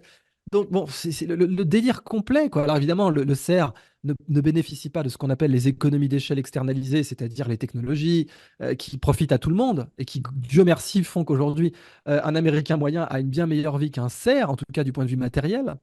Mais factuellement, l'État américain ponctionne plus à l'Américain moyen, à la classe moyenne américaine, qui ponctionnait à un cerf, sans parler du fait que quand la femme du cerf travaillait, elle n'était pas taxée. Donc, bon, enfin, sauf évidemment sur l'équivalent de ce qu'allaient devenir les impôts un peu à la consommation, entre guillemets, ça n'existait pas au Moyen Âge, mais évidemment, si elle passait un pont pour se rendre dans une ville, elle devait payer, certes. Bon, les péages, voilà, les péages, évidemment, s'exerçaient sur les femmes aussi. Mais donc, vous voyez un peu le délire. Et en fait, l'inflation est une façon de resserrer le collet.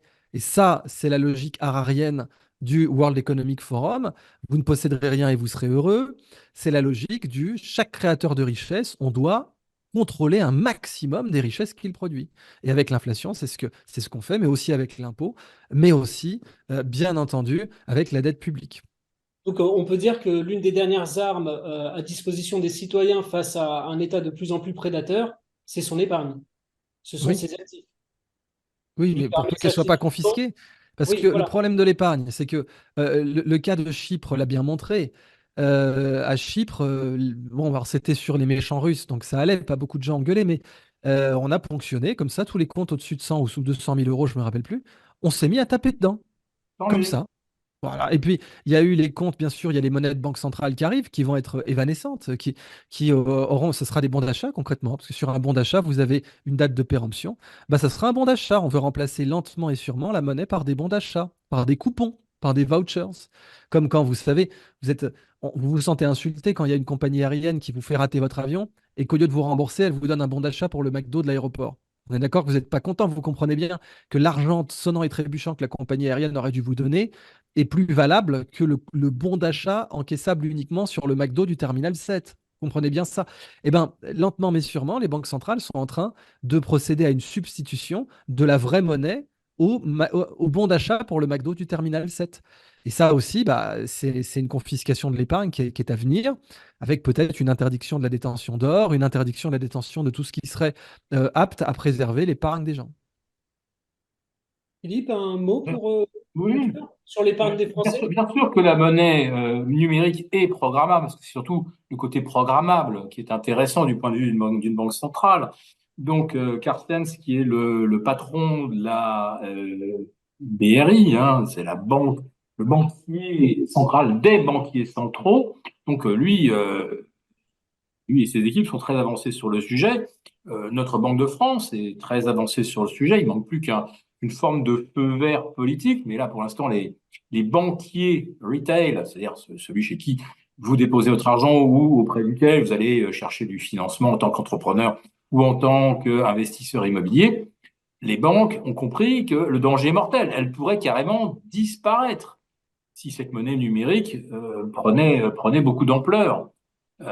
Fini les cartes de crédit. Là aussi, vous pouvez vendre à découvert Visa, Mastercard et American Express. Ça n'existera plus. Hein. Si les banques centrales s'occupent des traitements, des achats, etc., en direct, c'est fini. Donc, il y a toute une partie de l'industrie financière qui peut disparaître. Donc là, pour l'instant, évidemment, ça freine des quatre fers du côté de nos banques dites traditionnelles. Mais les banquiers centraux vont certainement pas lâcher l'affaire parce qu'effectivement, c'est une solution à tous les problèmes. D'abord, une monnaie numérique programmable. Déjà, vous pouvez interdire du jour au lendemain, effectivement, de la convertir dans une monnaie non européenne si vous êtes en euros. Interdiction de convertir le dollar. Vous pouvez plus acheter non plus ni d'or ni d'argent. Vous pouvez plus faire de virements. Enfin bref, vous avez exactement quelque chose qui existe aujourd'hui. Je vous parle pas d'un futur dystopique qui pourrait jamais exister parce que techniquement ça on n'y arriverait pas ou les gens se révolteraient. Bah non, on a déjà ça. C'est la Chine. Voilà, mais c'est leur système. Je veux dire, eux, l'acceptent. Les Chinois vivent avec ça et on va dire qu'il y a un taux d'acceptation du système du crédit social qui est important. Bon, je dis pas que les opposants, ils ont plutôt intérêt à la fermer, sinon ils perdent tout leur crédit social en un clic de souris. Enfin, voilà. Là-bas, c'est acceptable et accepté, mais l'exemple est, il est sous nos yeux. Celui qui a perdu son crédit social peut plus acheter un billet d'avion, peut plus acheter un billet de bus, peut plus payer des études à ses enfants dans une école qui va bien, peut plus faire de dépenses. Et bien sûr, d'un point de vue politique, vous ne pouvez plus non plus financer un parti, une personnalité politique qui vous plaît, etc. Et voilà les dangers de la monnaie numérique. Mais du point de vue d'une banque centrale, tous les problèmes, par exemple, de bank run, comme on l'a connu aux États-Unis en mars 2023, et la Fed continue aujourd'hui de mettre chaque jour au guichet des dizaines, voire des centaines de milliards de dollars pour permettre à l'interbancaire de fonctionner, parce qu'on sait qu'il y a tellement de banques régionales qui sont au bord du collapse qu'il faut absolument que la Fed mette de la liquidité. Pourquoi? Parce que, en fait, aux États-Unis, 60% ou quasiment, je pense, 60% des crédits accordés aux promoteurs de l'immobilier commercial. Vous savez qu'aux États-Unis, une tour à 14 millions vient de se vendre 4 millions à Los Angeles. Vous mesurez, 14 à 4. Et à Chicago, je crois qu'on a des exemples à peu près comparables. Donc, vous allez avoir des faillites en cascade de promoteurs immobiliers, tout comme en Chine, faillite d'Evergrande, etc. Il y a des risques. Et on sait que ce sont les banques commerciales régionales qui portent l'essentiel de ce risque. Donc, plus personne leur fait confiance. Donc, les États-Unis sont actuellement dans une condition de fragilité extrême. On a beau nous dire qu'on a, bien sûr, que comparaison n'est pas raison et que ça n'a plus rien à voir avec la crise des subprimes en 2008. La réalité, c'est que les encours à risque sur l'immobilier commercial aujourd'hui aux États-Unis sont supérieurs et de loin aux risques portés par les banques à l'été 2008, un mois et demi avant l'effondrement. Voilà, la situation, c'est celle-là. Alors heureusement, cette fois-ci, ce ne sont pas les particuliers qui risquent par centaines de milliers de ne plus rembourser leurs banquiers, mais là, il y a aussi un énorme encours à risque sur de l'immobilier commercial. Voilà ce qui pend un petit peu au nez des États-Unis. Alors si des gens se disaient, oulala, si les banques s'effondrent, qu'est-ce que va faire la Fed? Exactement ce qu'elle a fait. Le 13, 14, 15 mars 2023, elle va ouvrir le robinet des liquidités en grand. On va changer les règles du jeu, parce qu'il faut se souvenir que les banques commerciales, vous aviez 250 000 $ de garantie. Du jour au lendemain, pouf, pouf, clic de souris, tout est garanti. Voilà. Bon, pourquoi? Parce que qui c'est qui risquait de perdre sa chemise? C'est pas l'Américain moyen qui n'a pas forcément 250 000 $ dans une banque, c'est évidemment le millionnaire, le multimillionnaire. Donc, qu'est-ce qu'a fait la Fed? Elle a sauvé la peau des riches, mais elle le fera encore. On en est bien convaincu. Mais ça veut dire quoi? Ça veut dire qu'elle va imprimer de l'argent. Si demain, il faut mettre 250 milliards, parce que d'un seul coup, vous avez une banque régionale qui dit, bah, ça y est, là, j'ai 2 promoteurs qui ont fait faillite, donc là, ça y est, j'ai une ardoise de 12 ou 13 milliards et j'ai absolument pas les liquidités en caisse, je peux plus faire face. Vous allez voir la Fed qui va imprimer, imprimer, imprimer. Donc ça pourrait faire peur aux détenteurs de dollars qui pourraient se dire je vais convertir ça en autre chose. Si la Banque centrale a la monnaie numérique du jour au lendemain, c'est plus convertible. Problème résolu. Voilà.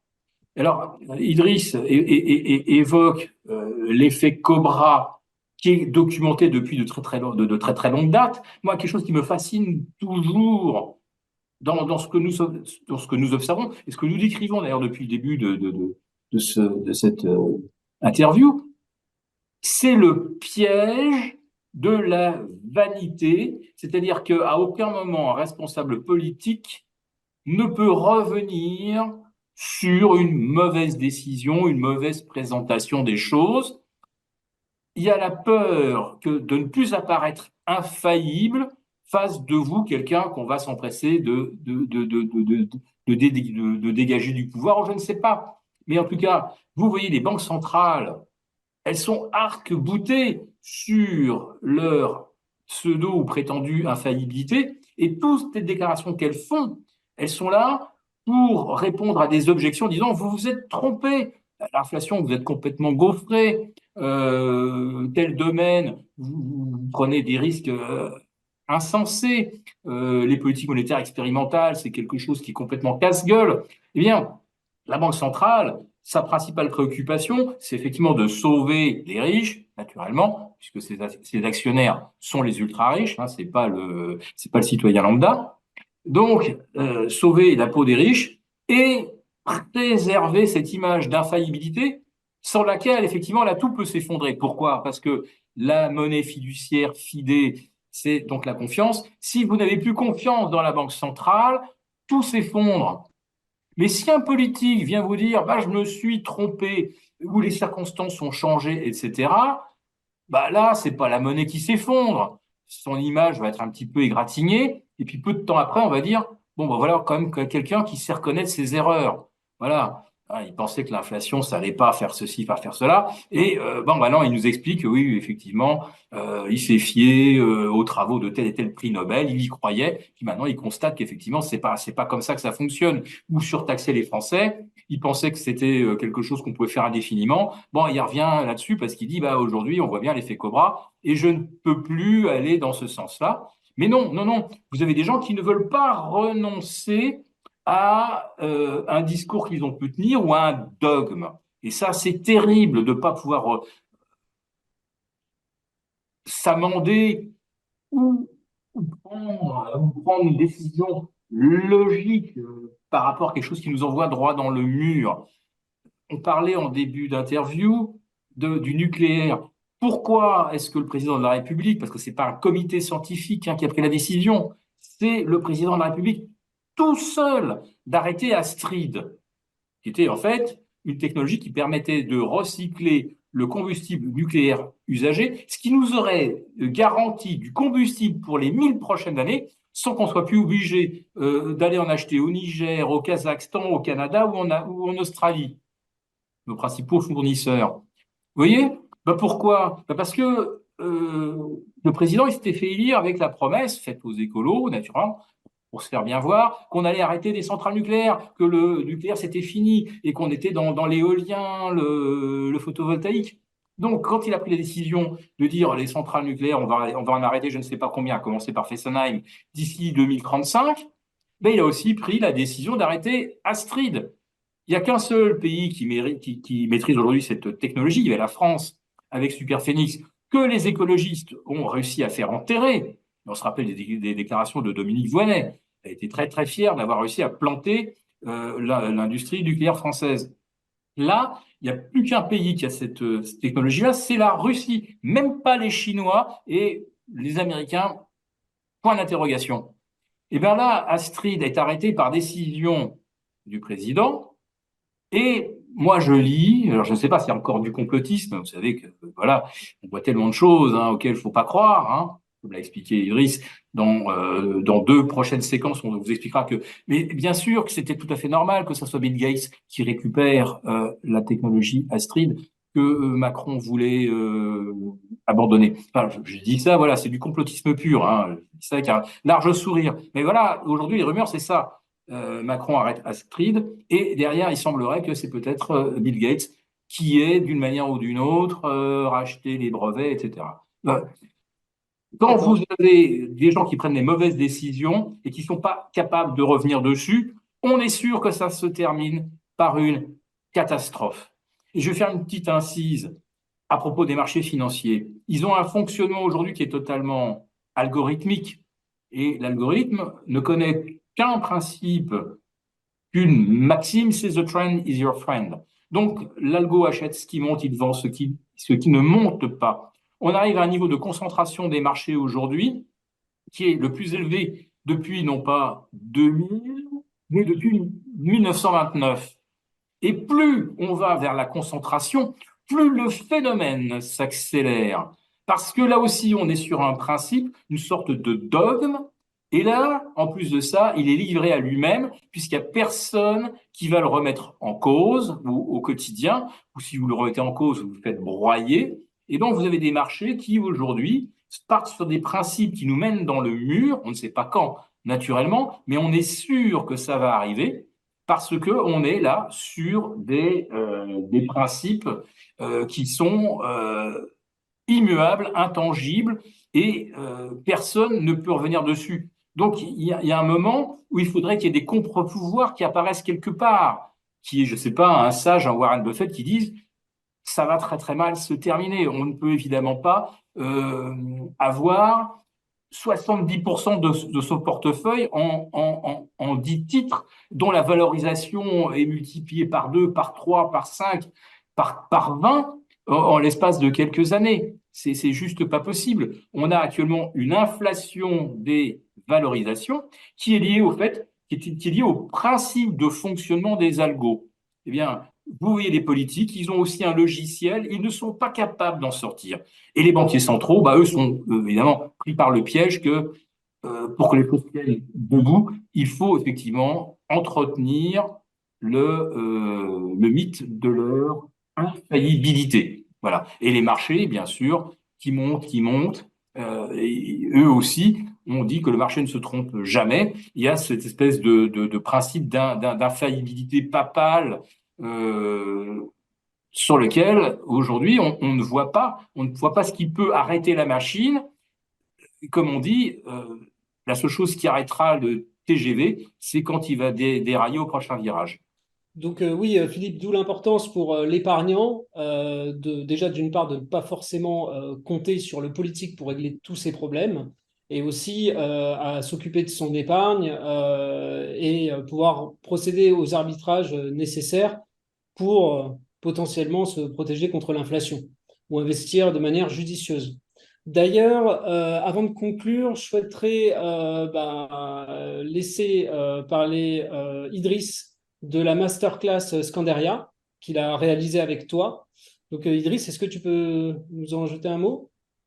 Oui, on a réalisé, alors elle s'inscrit dans la continuité de plein de masterclass qui ont très bien marché sur Scandaria, dans la peau d'un trader notamment avec Benjamin Castel, et puis celle sur la Blue Economy avec Gunther Pauli. Et là, le but, en complément, donc dans la peau d'un trader, où là on était plutôt sur le trading moyen à court terme, on voulait parler de la gestion de patrimoine. Et l'angle qu'on a pris, c'était bien entendu la biographie de Philippe, parce que c'est ce qui nous intéresse dans les masterclass Scandaria. Il ne faut pas que ce soit abstrait. On respecte l'heuristique de Nassim Nicolas Taleb qui dit n'assistez pas à un cours dont le professeur ne pourrait pas l'improviser. Voilà. Si le professeur peut improviser le cours, c'est qu'il l'a dans sa chair, c'est qu'il n'a plus qu'à répéter sa biographie et à expliquer d'où sortent les concepts, et qu'il les a appliqués tellement que c'est devenu une seconde nature. Si jamais il ne peut pas l'improviser, c'est parce que il a des slides qu'il a faites la veille et c'est encore abstrait pour lui. C'est pas quelque chose qui est dans sa chair. Or, ce que vient de décrire Philippe, là, avec notamment le fait qu'on ait l'algorithmique trading qui prenne le dessus, bah, ça, c'est quelque chose qu'on connaît, puisque Aladdin date des années 80 pour BlackRock, premier grand système d'intelligence artificielle pour les marchés, le stock picking. Mais au-delà de ça, c'est aussi le problème des signes noirs. C'est-à-dire, si tout le monde suit la tendance, on a une suroptimisation, et quand on a une suroptimisation, le moindre grain de sable enraye la machine. On sait que c'est le grand compromis qu'il faut trouver entre résilience et optimisation. La métaphore, c'est de comparer une Kalachnikov à un fusil de précision. Une Kalachnikov, les pièces bougent, il y a du jeu, donc elle n'est pas précise. Elle ne peut pas être précise parce que les pièces bougent. Mais par contre, vu que les pièces bougent, on peut mettre du sable dedans, on peut mettre de la boue dedans, elle va continuer à tirer. Alors qu'un fusil de précision, typiquement un FRF1 ou F2, qui était usiné au micron près, bah, il est usiné au micron près, donc il va envoyer la balle exactement là où il faut, il est impeccablement précis. Par contre, le moindre grain de sable peut le bousiller. Et en fait, on voit toujours une tendance, que ce soit les chaînes logistiques, avant le Covid déjà, à vouloir se suroptimiser. Et dès qu'elles se suroptimisent, eh ben, un grain de sable apparaît qui fait que la suroptimisation, on le sait, se fait toujours au détriment de l'adaptabilité. Et on le sait en biologie depuis très longtemps, hein. Je veux dire, même la survie d'Homo sapiens sapiens par rapport à Néandertalensis, c'est que Néandertalensis était suroptimisé pour l'ère glaciaire, gros nez, grosse masse musculaire, trapu, etc. Et alors que Sapiens était, Sapiens sapiens, parce que c'est Sapiens Néandertalensis pour l'autre, Sapiens sapiens était optimisé pour tout. Il était généraliste. Il était capable de conquérir aussi bien la banquise des Inuits que le désert des Touaregs. Et ça a fait que c'est lui aujourd'hui, ce sont ses descendants qui dominent, même s'il y a des descendants de Néandertalensis parmi nous, puisqu'on s'est mélangé. Donc, cette suroptimisation, par exemple, qui est vraiment déconseillée par Taleb, eh ben, Philippe l'a vécu plein de fois et on en parle dans la masterclass. Donc, on explique qu'en fait, rien ne peut permettre à des gens de prendre une bonne décision pour leur patrimoine qu'une culture. C'est au-delà de juste avoir quelques connaissances abstraites, c'est une culture. Et avoir été témoin d'enjeux, parce qu'aujourd'hui, tout va plus vite. En une vie, on peut voir des choses en une carrière, on peut voir des choses qu'évidemment, dans le passé, on ne pouvait pas voir. Et là, comme tout va plus vite, eh ben, Philippe, il a vu des crises complètement dingues, que ce soit la crise asiatique ou la crise Internet ou les crises des années 80.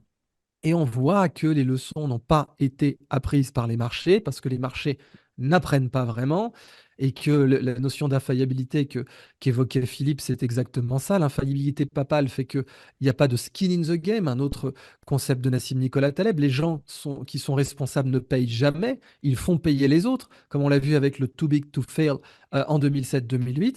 Et donc, le meilleur navigateur pour protéger son patrimoine à l'horizon 2030, et à travers la décennie 2030, eh bien, c'est d'avoir cette culture. Parce qu'en réalité, c'est en ayant vu la culture des crises précédentes qu'on peut anticiper les crises suivantes. Bah, merci, ce sera le mot de la fin. Messieurs, merci encore à tous les deux pour cet échange. Franchement, c'était particulièrement enrichissant.